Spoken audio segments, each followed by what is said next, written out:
Guys, this is a new assignment. உங்களை lead பண்ண போறது ஒரு புது leader. 68 international successful operation. Hostage negotiator, field agent, spy. In short, he is a goat of SATS.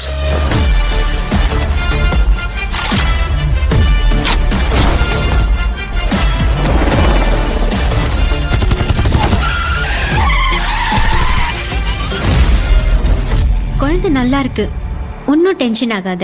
எனக்கு குழந்தைய நினைச்சலாம் tension இல்ல, காந்திய நினைச்சுதான் டென்ஷன். இப்பெல்லாம் அலோஃபா சுத்திட்டு இருக்காரு, வீட்டுக்கும் டைமுக்கு வர்றதில்ல. இனிமே சத்தியமா குடிக்கூடாதுடா. ஏதாவது பொண்ணோட தொடர்பு இருக்கும்னு கொஞ்சம் சந்தேகமா இருக்கு. Silly moment.